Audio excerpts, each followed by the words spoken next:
Okey. So yang ini. Ah, Okey, kat mana yang tak faham? Lagi senang itu kot. Kalau saya nak terang pada awal, penat ni.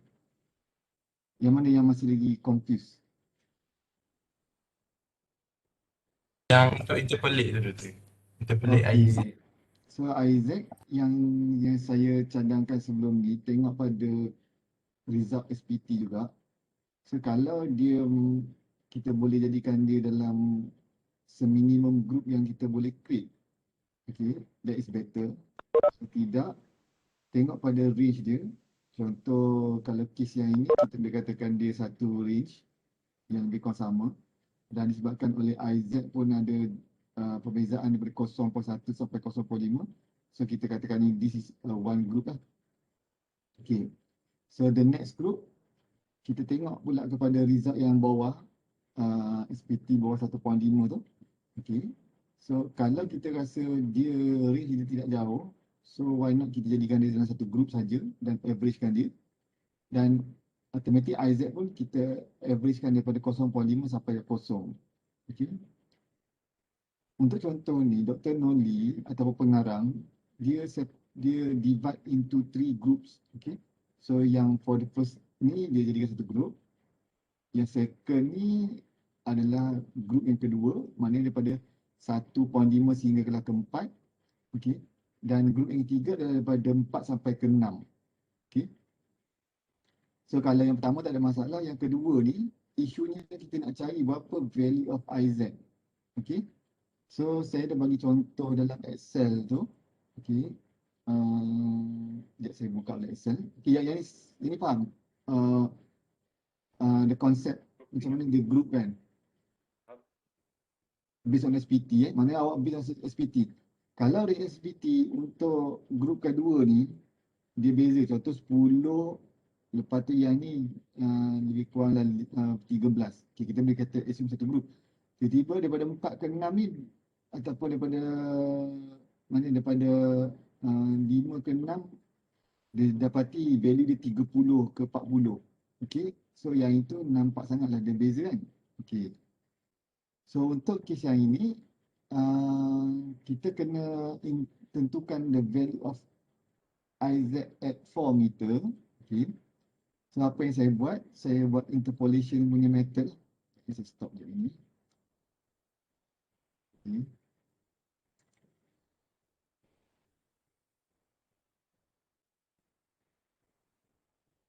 Sekejap ni. Saya cari balik awak punya tu.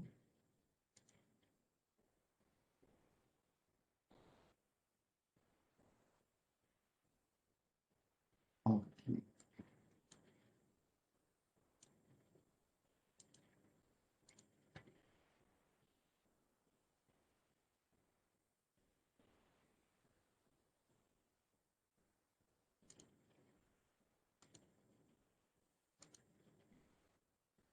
Okay, so saya ada bagi awak apa namanya Excel ni kan. Okay, so kita ambil lah bahawa pada 1.5 kita jadikan dia sebagai kosong. Okay, dan IZ value adalah bersama 0.5. Okay, sekarang kita nak cari pada 4. So daripada 1.5 sehingga 4, value dia lebih kurang 2.5 lah untuk kedalaman Z. Dan value terakhir adalah 4.5 iaitu pada 6. Okay, so kita nak dapatkan X. Okay, dengan dapati bahawa yang pada 6 meter ataupun 4.5 meter daripada 1.5 tu dia adalah bersamaan kosong. Okay. So apa yang saya buat, 2.5 tolak kosong. Okay, bahagikan dengan apa nama ni, 2.5 tolak 4.5. Okay. Lepas tu X tolak 0.5. Okay. Lepas tu X tolak kosong. Sebab kita cari X kan. Dan kita pindah lah, mana ni yang bawah ni akan pindah ke sini, yang ini akan pindah ke sini. Okay. So dapati bahawa 2.5x sama dengan negatif 2x tambah 1. So dapat 4.5x sama dengan 1. So later on, x yang kita nak cari ini sama dengan 0.22. Okey. So untuk kes yang ini 0.22 campur dengan 0.5 kita dapat 0.36.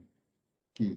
So mana X yang kita IZ itu adalah persamaan 0.22. Okey. So daripada contoh yang Dr. Noli bagi,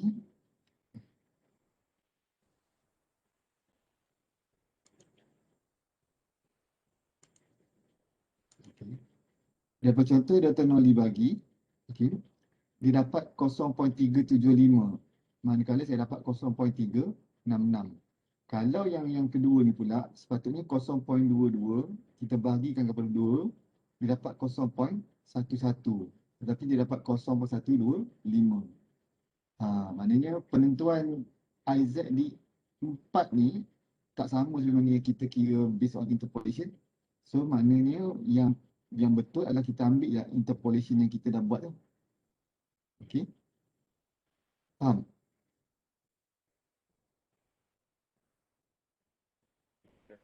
Boleh? Boleh agak? Boleh terima tak? Tak dengar lah. Boleh Doktor. Okey. So awak akan refer balik lah. Kalau saya silap in term of saya buat tu, saya rasa itu adalah antara kaedah yang boleh kita tentukan nilai kita nak cari lah. Okey. Okey. So now kita yang selebihnya faham kan? Yang selebihnya adalah kita masukkan saja the input ke atas notation yang ada ni.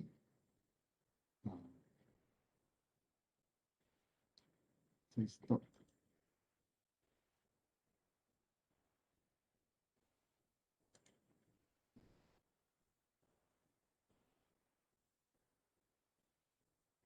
Okey. So saya rasa dalam keadaan sekarang tak ada apa yang dirisaukan. Maksudnya segala formula awak boleh refer jika ada test ke, jika ada exam ke, ataupun apa-apa projek ataupun assignment ke. Okay. Yang penting awak faham the concept. Macam mana dapatkan all this value. Okay. So nak faham kena buat sendiri lah. Kena buat latihan. Okay, nanti saya akan bagi assignment untuk chapter 1. Okay. So daripada situ saya akan bagi jawapan sekali. Maknanya awak akan tunjukkan jalan kerja macam mana nak dapatkan value yang jawapan dia. Okay. So kalau awak dapat betul, mana betul lah awak punya proses calculation tersebut. Okay. Boleh? Mana setiap chapter akan ada assignment. Okay. Test saya tak dapat maklumat lagi. Kalau ada pun mungkin dalam 2 minggu lagi ke. Okay, normally yang sebelum ni kita pakai Google Form saja. Okay, so awak kena buat calculation dan awak kena jawapan dalam ABC dalam objektif. Okay, tapi awak kena upload awak punya calculation sebagai bukti yang awak buat solution. Okay, so kita akan bagi sejam. So normally kita akan buka pukul 9, contohlah 9, tutup pukul 10. So within that time frame tu awak kena selesaikan untuk upload sekali. Okay. So normally yang itu akan ada juga 2-3 masalah lah kalau especially kalau masalah internet.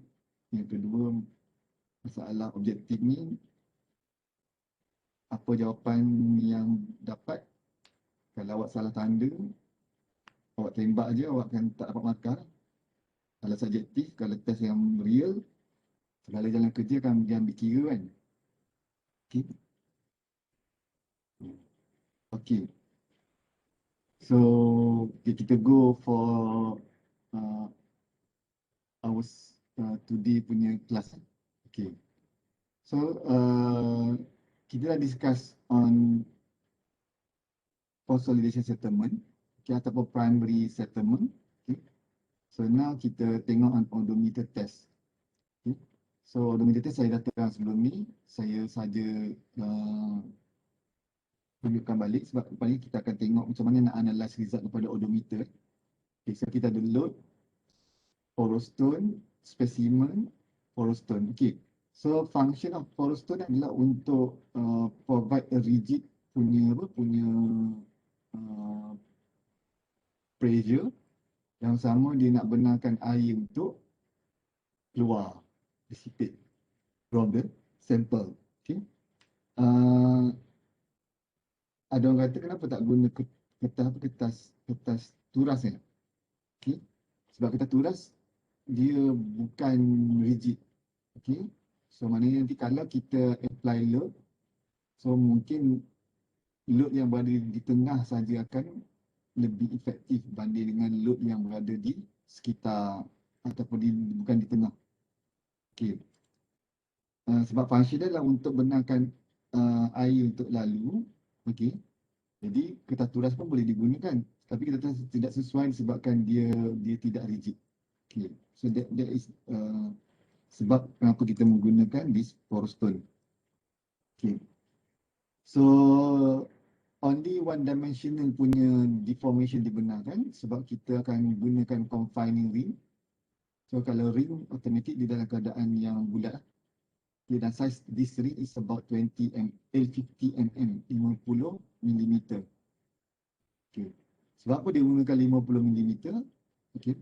Sebab normally untuk odometer kita akan menggunakan undisturbed sample. Mana undisturbed sample ni sampel yang diambil di site dalam keadaan kita tak mengganggu dia untuk ditest directly terus kepada mana-mana device yang ada di makmal. Okey. Ada keadaan size yang digunakan waktu kita ambil sampel di site, kita gunakan specimen ataupun sampel tubing sampel tu, dan size tube tu minimum 50 mm. Okay. So 50, 100 pun ada. So 76 pun ada. So maksudnya kalau kita sampai saja di lab, kita boleh keluar extrude the sample dan kita boleh potong, trim dan terus masuk ke dalam this confining ring. Bagi size 50. Bagi size yang besar, lebih pada 50, kita akan gunakan cutter dan kita dah gunakan cutter yang besar 50 untuk terus masukkan ke dalam this confining ring. Okay. So the thickness of the sample normally is around 20 mm sebab untuk dia diletakkan dengan elok pada di setup. Dia kalau terlampau tinggi, dia akan menyebabkan tak boleh letak di loading plate. Okay. So dimasukkan dalam air sebab kita nak duplicate ataupun nak simulate the same situation sebagaimana kita ambil di site. Okay, normally clay dia berada di bawah permukaan air. Okay, maknanya dia berada di bawah ground water level. Okay. So that's why kita testing dia pada dalam keadaan yang fully saturated. Satu lagi, kalau kita biarkan dia kering, nanti lambat laun sampel akan jadi mengeras dan dia tidak memberi behavior consolidation yang sebenar. Okay. Sebab ada proses of unloading. Okay. Kalau proses of unloading dengan unloading, kalau waktu dia unloading, kalau dalam keadaan kering, isunya nanti air tak akan masuk balik ke dalam spesimen. Yang akan masuk adalah udara. So dia tidak represent the consolidation characteristic of the clay material. Okay. So that's why dia kena letak dia dalam air. Okay. So yang ini prosedur dia. Okay. Sampel dimasukkan dalam metal ring ataupun confining ring. The purpose of this are to allow water to flow vertically into and out of the source sample. Into tu semasa proses of unloading. Kalau loading, material air itu akan keluar. Okay. So pressure is applied to the source sample and dial reading. Okay, yang dial reading tu maksudnya jam randik tu, jam-jam yang macam bentuk jam tu. Okay, akan dibaca. Okay. Kalau sekarang kebanyakan dia menggunakan logging system, iaitu dia boleh baca through komputer. Okay, dia tak gunakan dial gauge, dia menggunakan LVDT lah, Linear Vertical Displacement Transducer. Okay, so dia menggunakan LVDT. Okay, yang itu lagi mudah sebab kita boleh tinggalkan. Okay, maknanya normally kalau 24 jam ni bacaan, okay, dalam masa bacaan tersebut kita kena ambil reading. So kalau setting kita terlari, takkan kita nak datang waktu tengah malam. Okay, so that's why sekarang dia menggunakan LVDT lagi mudah untuk tinggalkan dan untuk dapatkan reading yang lebih banyak. Okay. So nanti untuk reading saya akan bagi tahu macam mana reading tu dibuat. Okay. Lepas kita dah selesai buat satu cycle, okay, kita akan increase load tersebut. Load tersebut akan di-increase. Okay. Sehinggalah complete cycle of loading dengan unloading. Okay. So then a graph is prepared using this data displayed on logarithmic scale. Okay. Untuk analyze result, okay, kita akan sama ada menggunakan graph scale biasa ataupun kita menggunakan log scale punya graph. Okay. So the procedure is repeated after the sample reach 100% of consolidation. The applied load then will be double. Okay. So complete satu cycle of load tambah satu lagi cycle sehinggalah kepada maksimum. Kalau menggunakan odometer dia boleh pergi sehinggalah 3200. Okay. kPa. Nanti saya terangkan macam mana proses dia. Okay. So for each graph, the void ratio, E and coefficient of consolidation that correspond to the specific applied pressure are determined. Okay. So ini adalah proses calculation yang kita akan gunakan ataupun kita buat untuk produce the graph. Okay. Okay, so untuk this chapter, producing the graph for the consolidation is very important. Okay, so awak kena tahu macam mana nak produce graph bagi daripada odometer test. Okay.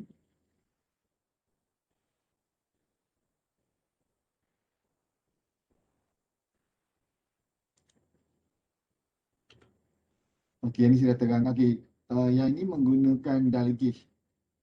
Okay, kalau yang sistem satu lagi ada menggunakan LVDT lah. Nanti kalau awak ada masa awak search saja LVDT. Seolah-olah satu device yang mana kita boleh, dia adjustable, dia punya sensor lah. Okay. So di konsep yang sama. Okay, kalau berlaku deformation, yang ini akan menurun disebabkan oleh tanah pun menurun. So dia akan membenarkan bacaan diambil pada setiap sela masa. Okay. So saturated clay layer. Okay, this is the assumption yang dibuat. Laterally confined, one dimensional flow, constant probability. Okay, dan boleh dimeasure menggunakan odometer. Okay.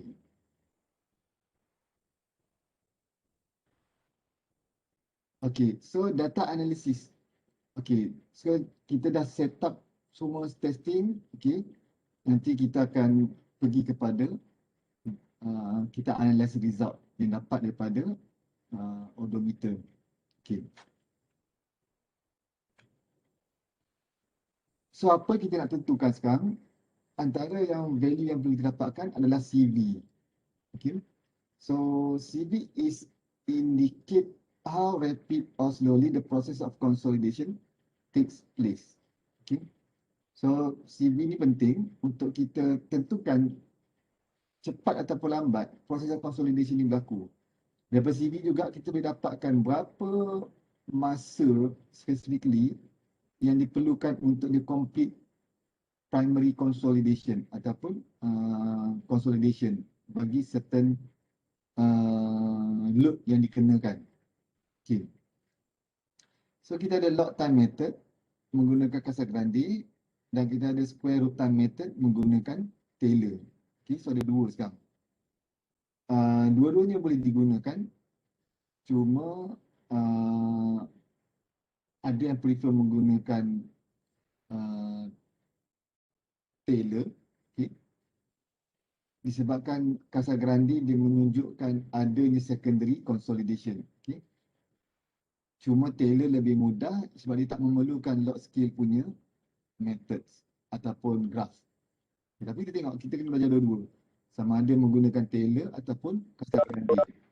Okay. So ada soalan tolong tanya sebab yang ini saya nak explain supaya semua faham macam mana nak draw the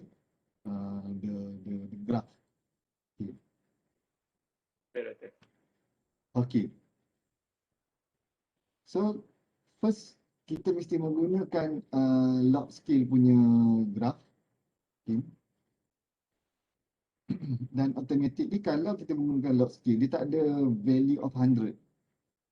Tak ada value of 0. Okay. Mana ada log 0, dia akan jadi error kan kalau kita masuk dalam calculator. Okay. So dia akan mula pada 1 dan dia akan berakhir pada value yang kita dapat lah. Kalau contoh 1600, kalau ada 3200, kita akan plot pada 3000. Ni masa maksimum akan jadi 1440. Okay, pada odometer punya setup lah. Okay, kalau kita buat testing yang lain, berkemungkinan dia boleh pergi pada jangka masa yang lebih jauh. Okay, disebabkan kita nak stop the process of primary consolidation, dia kena tengok pada graph yang kita dapat. Okay.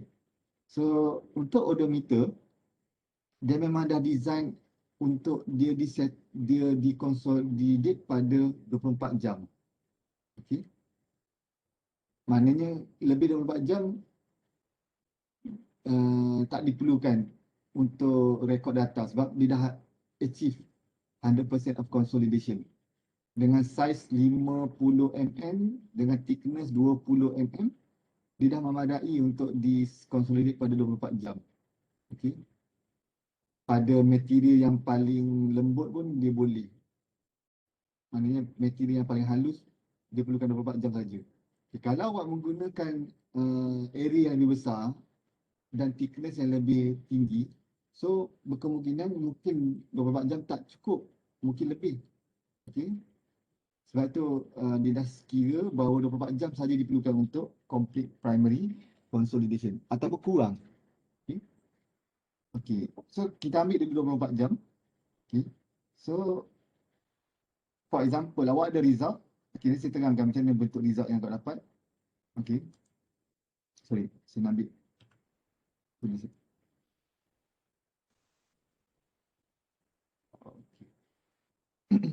Okay. Untuk odometer, untuk menggunakan log time method, okay, awak akan mula pada 1 minit. Okay. Sebenarnya waktu awak nak, okay, yang ni awak catatlah sikit. Sebenarnya waktu awak nak buat testing ni, okay, kalau menggunakan manual, okay, awak akan catat contoh pada 15 saat. Okay, second. Lepas tu awak akan catat deformation pada 30 saat. Okay. Lepas tu awak akan catat pada 45 saat. Okay, bacaan deformation. Okay. Bila kosong, perlulah kosong saat berapa dia start thickness, berapa kita buat automatic kosong lah. Okay. Lepas tu pada 1 minit. Okay. Saya end dia. Lepas tu doublekan dia menjadi 2 minit. Okay. Lepas tu doublekan 2 minit, dia akan jadi 4 minit. Okay. 4 minit dia jadi 8 minit. Okay. 8 minit dia jadi 16 minit. Okay. Kalau double, kita letaklah pada 30 minit. Okay. Then dia akan jadi 1 jam. Okay, 1 jam. Lepas tu kita akan continue kepada 2 jam. Lepas 2 jam dia akan jadi 4 jam. 4 jam apa? 480. Okay. 4 jam dia akan jadi 8 jam. 8 jam. Saya nak kira 8 jam. Ini 4 jam. Ini 8 jam eh. Sorry, ini 2 jam. Oh, 2 tu 40 tadi. Lepas 2 tu 40.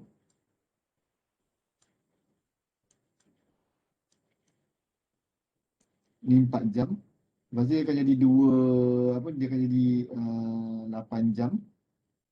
Okay.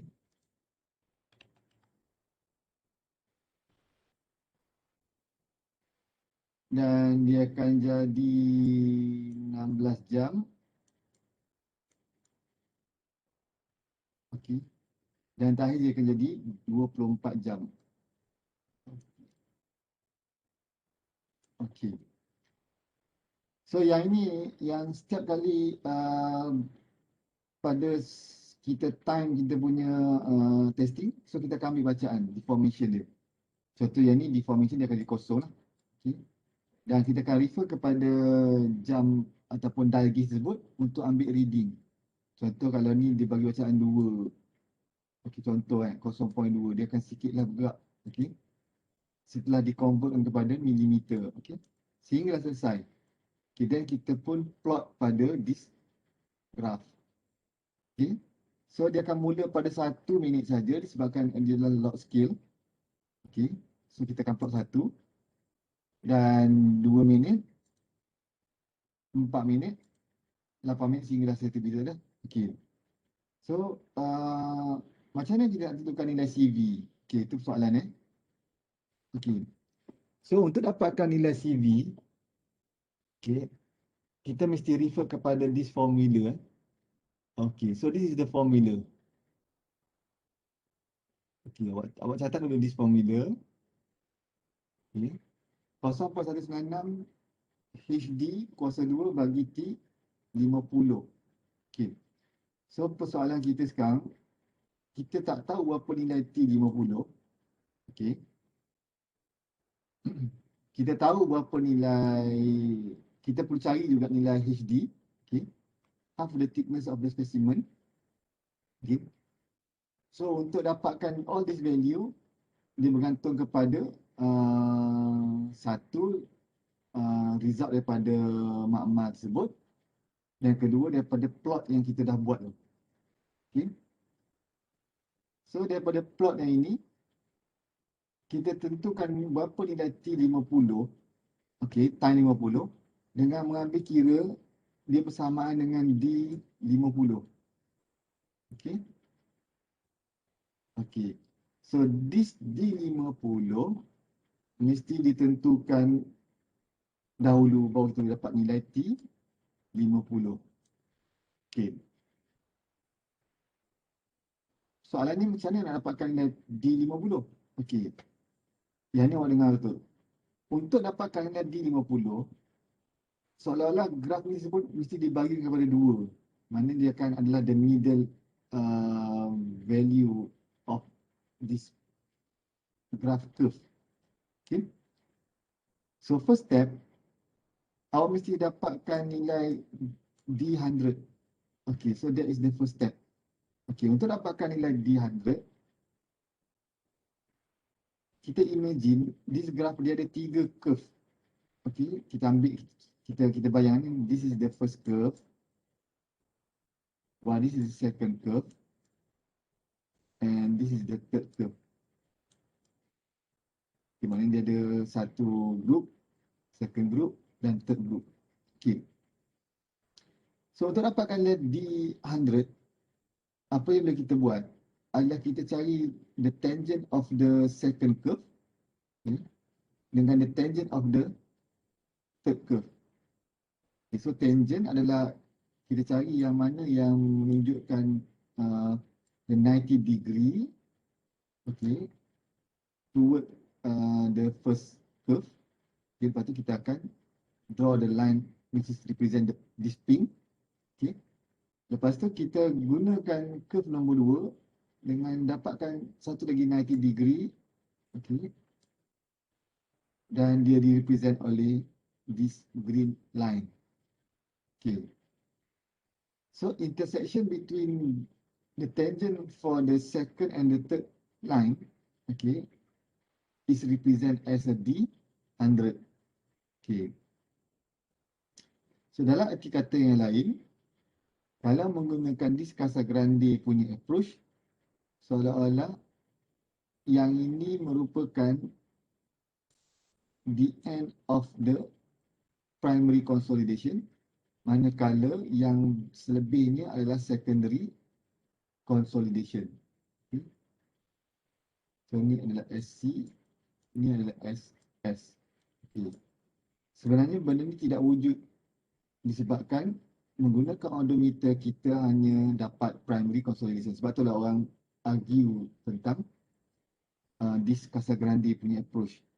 Okay. Itulah untuk dapatkan D100. Okay. Oleh demikian, kita mesti tentukan berapa nilai D0. Perbezaan ataupun jarak, the difference between D100 and D10, D0, separuh dia akan menjadi D50. Okay.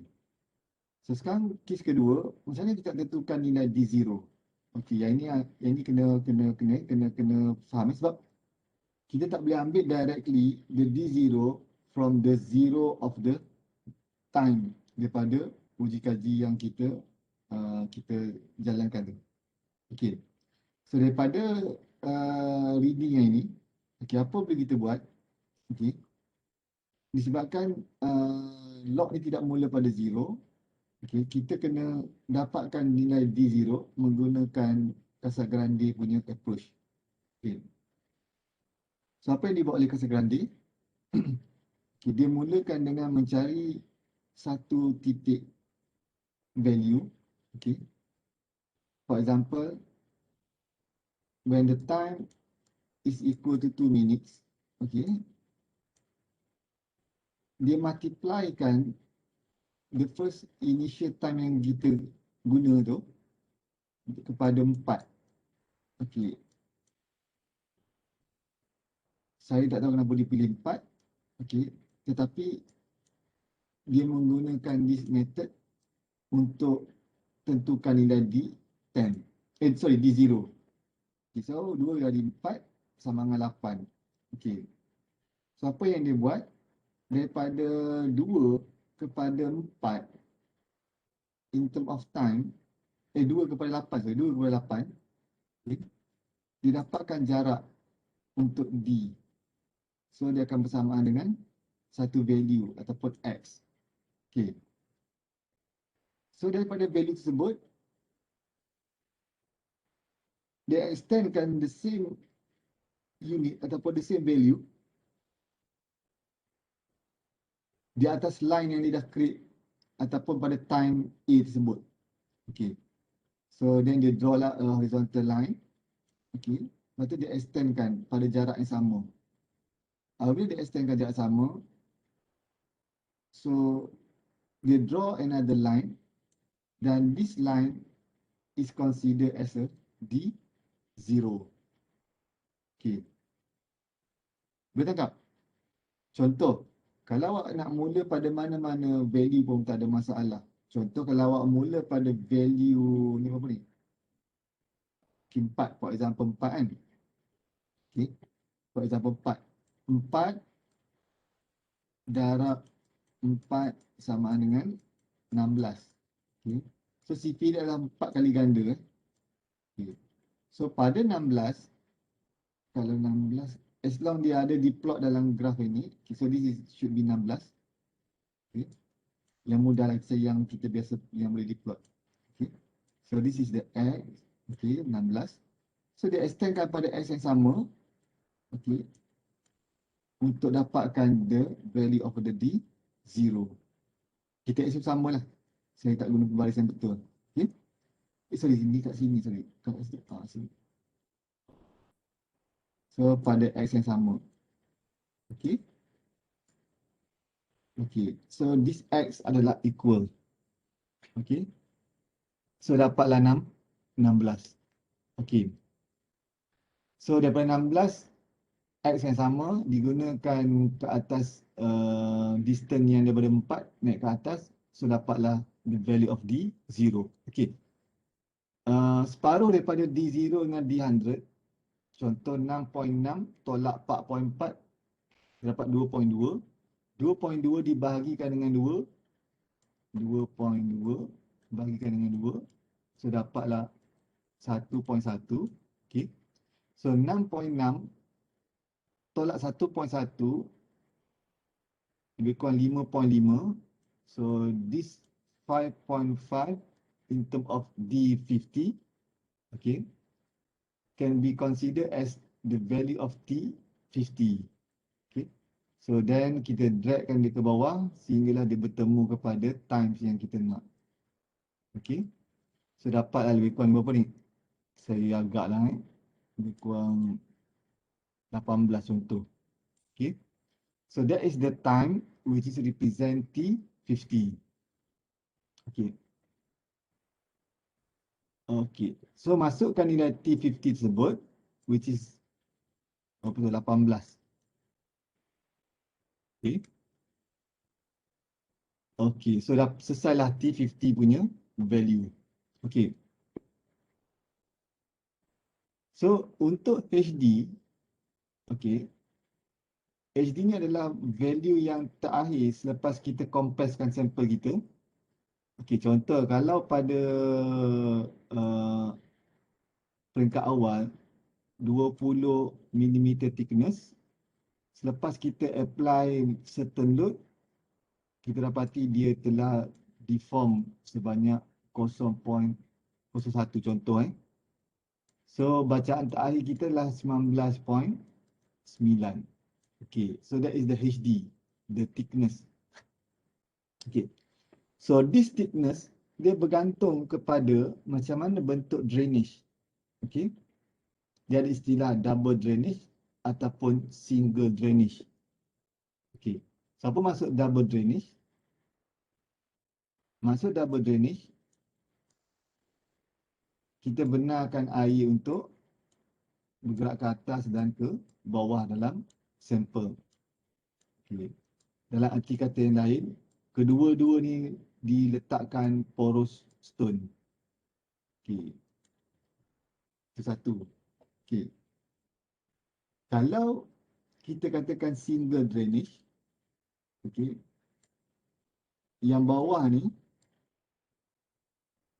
mungkin tidak menggunakan porous stone, mungkin menggunakan aluminium punya plate, manakala air tak boleh benarkan untuk penetrate. Yang atas dia menggunakan porous stone. So air akan melalui satu saja drainage. Okay. So this called as a single drainage, SD, saya tulis SD line. While this is called as double drainage. Okay. So kalau untuk double drainage, based on HD ni, kita bahagikan kepada dua. Kita ambil half. Sebab air boleh lalu atas dan air boleh lalu bawah. Kalau single drainage, kita pakai the real thickness dia, maknanya dia akan jadi 19.9 saja. Okay. Kita akan bagi pada 2. Okay. So kuasakan 2 kepada kedua-dua thickness sama ada double drainage ataupun single drainage. Okay. So that is how HD we consider. Okay. 0.196 ni nanti saya akan discuss nanti. Okay, maknanya macam mana dapat 0.96, kita akan refer kepada satu lagi chart, tetapi value untuk menggunakan Casagrande, kita guna this formula. Okey. So apa boleh kita buat? Kita masukkan saja semua input kita dapat tu dan kita dapatkan nilai CV. Okey. So normally CV akan memberi bacaan dalam millimeter per time.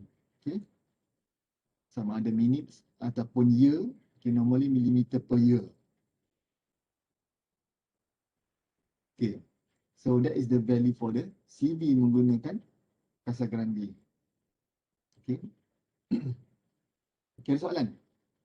Sebelum kita mula sebelum kita tengok pada Taylor pula. Ada soalan? Doktor, Okay. boleh tak patah balik yang gambar graf tadi? Okay. Okey. Kan daripada T2 yang kali 4 and then T8 tu kan? Okay. Lepas tu macam mana doktor nak teruskan dapat T50? Oh, okay. Dah dapat D100. Sekarang kita nak tentukan nilai D0. Sebab kita assume jarak antara D0 ke D100 jika dibahagikan kepada 2, kita dapat D50, distance of at 50, atau deformation at 50. Okay. So untuk tentukan nilai D0, okay, saya katakan tadi lah, awak pilih mana-mana value. Normally kita ambil 2 lah, senang, atau ambil 1 boleh.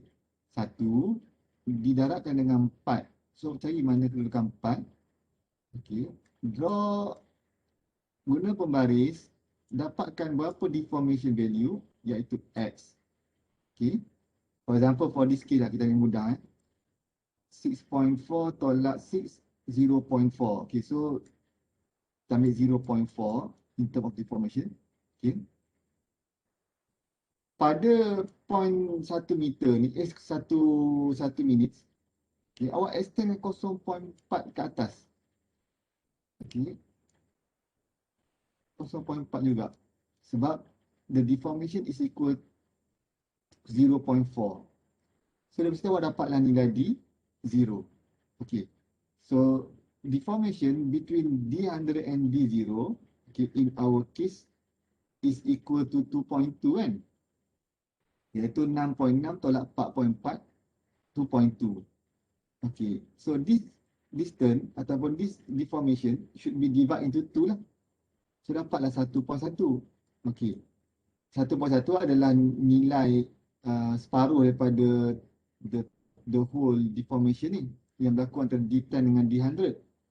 Okay, so 6.6 ditolak dengan 1.1, so kita dapat 5.5. So this 5.5 is the location for the D50. So from this location, we can easily determine the T50, okay, when we know what is the value of the D50. Maknanya yang ini akan mewakili D50. Pada point yang sama, kita turunkan ke bawah untuk dapatkan nilai T50, iaitu 18. Oh, faham doktor? Faham. Thank you. Ada lagi soalan?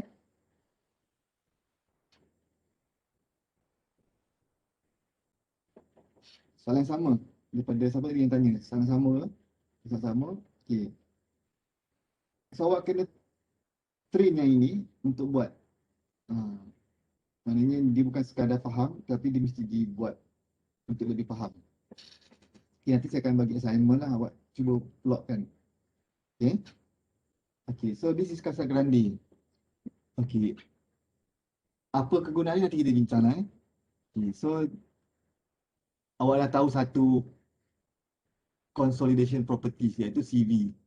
Okay. Okay.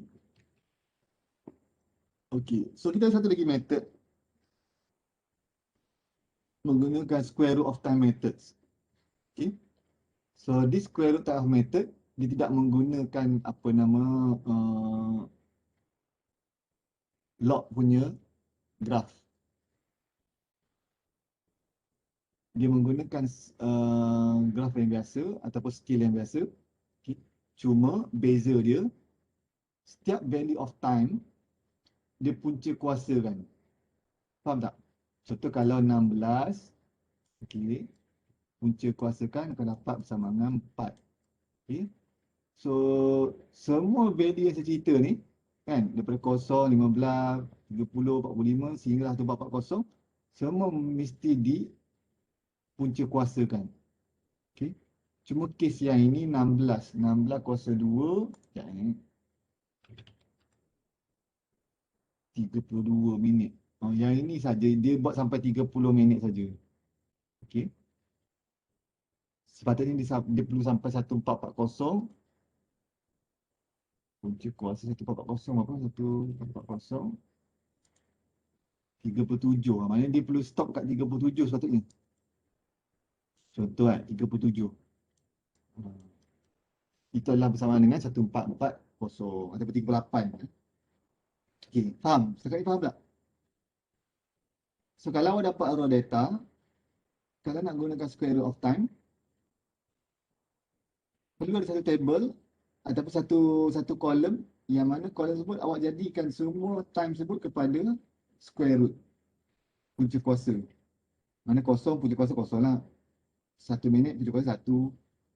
Sehinggalah 4 punca kuasa 2, 16 8, 16 4 sehinggalah semua. Okay. So then baru awak plot the reading, the time reading, okay, dan menjadilah bentuk this curve yang warna biru. Okay, faham eh?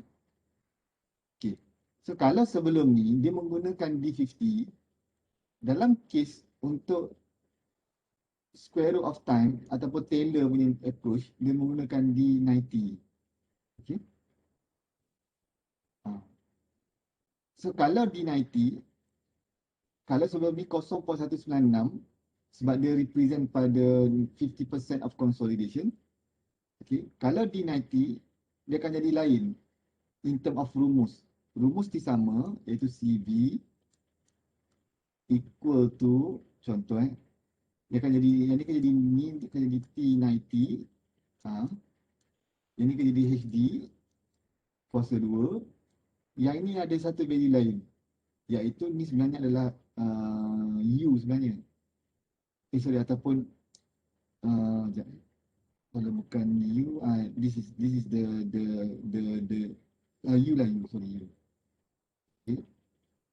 Ataupun kalau sorry, this is TV, sorry, TV, saya lupa, TV. Okay, kita namakan sebagai TV. Okay. So this TV perlu ditentukan. Okay. Kalau kes yang ini, dia akan jadi 0.848. Okay, nanti saya terangkan mana dapat 0.848 ni dengan mana dapat 0.96 tu. Tapi nombor ni awak kena ingat lah. Kan?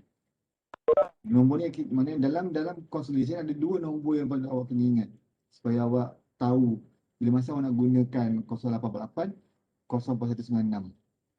Okay, kalau Taylor menggunakan 0.848. Kalau Casagrande menggunakan 0.196. Sebab dia represent 90% of consolidation dan kaitan dengan nilai T90.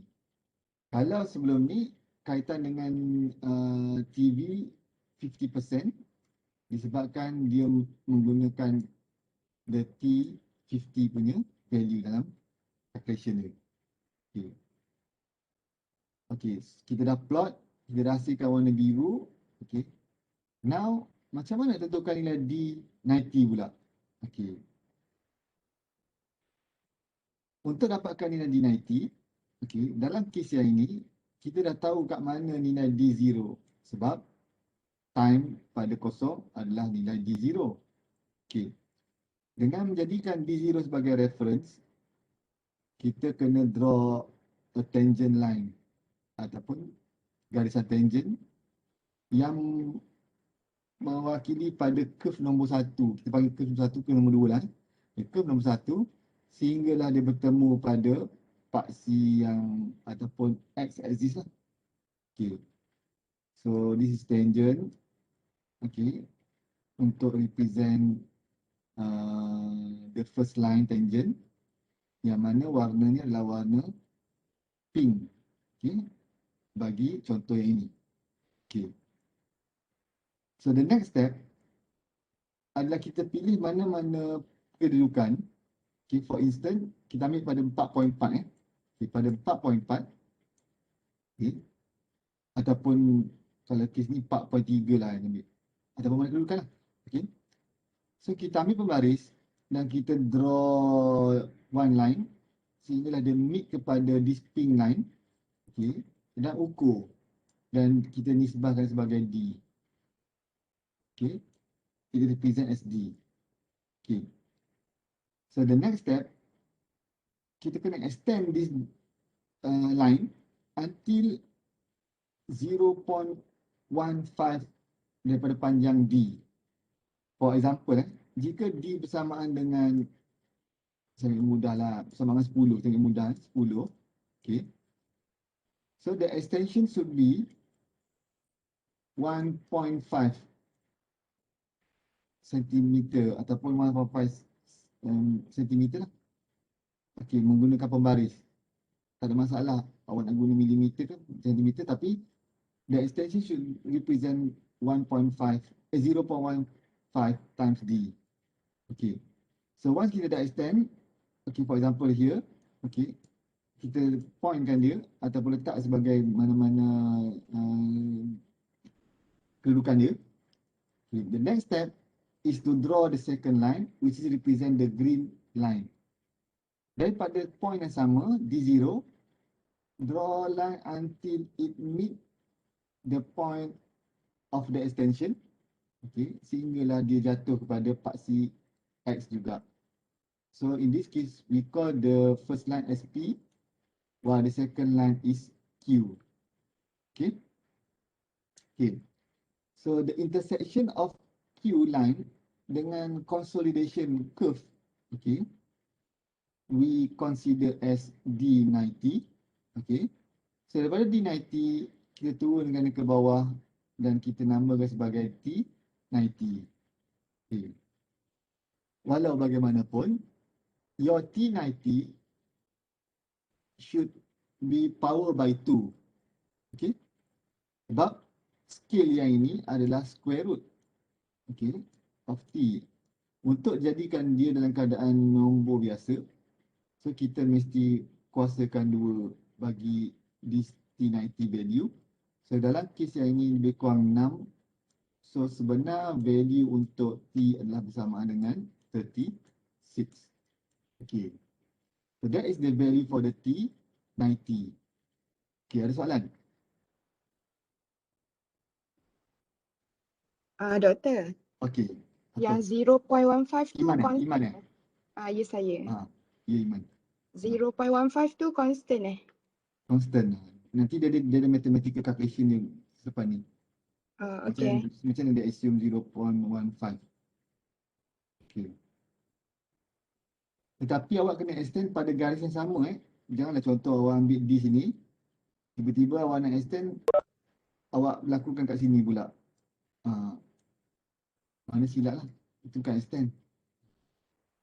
So, dapatkan mana-mana point. Pilihlah 4.6 for example. Okay, measure the distance from 0 to P line. Okay. Dan extendkan 0.15 daripada the same line. So untuk dapatkan the second projection for the for the Q line. Okay. Ada soalan? Clear kan? Okay. Ada soalan boleh tanya?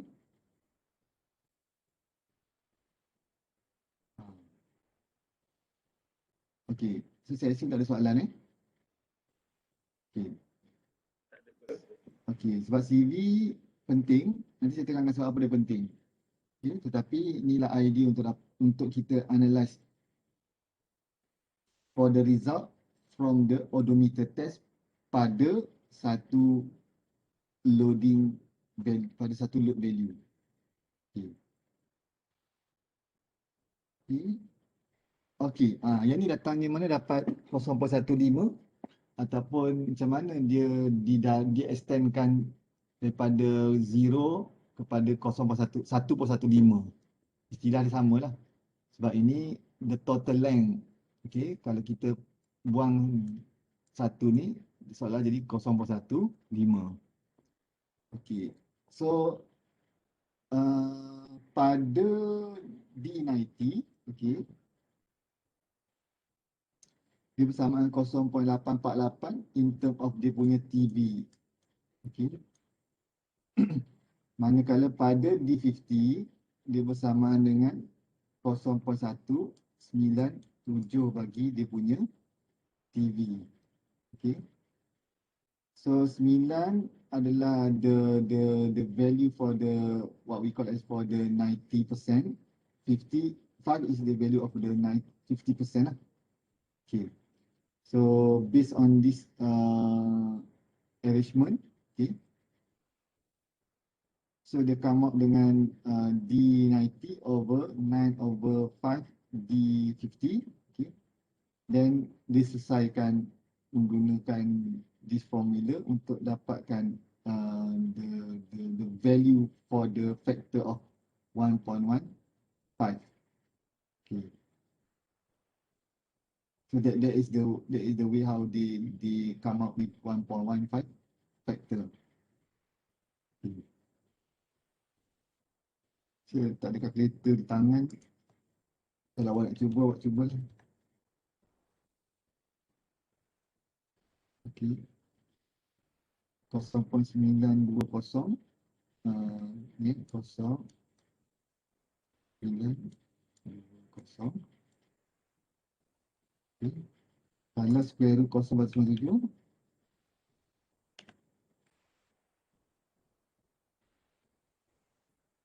.4 4.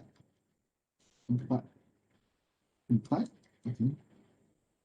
So 0.9 bagi 5 darab 0.444. Okay. 0.7992. Okay. 0.920 bagi 0.7. So dapatlah 1/1, 5. Okay. 0.920 bahagikan dengan ini. Ini matilah, tak ada lah. Okay. So dapatlah 1/1, 5. Okay. So that is how they get the value for the 1.15. Okay. So generally, square root of time method is better.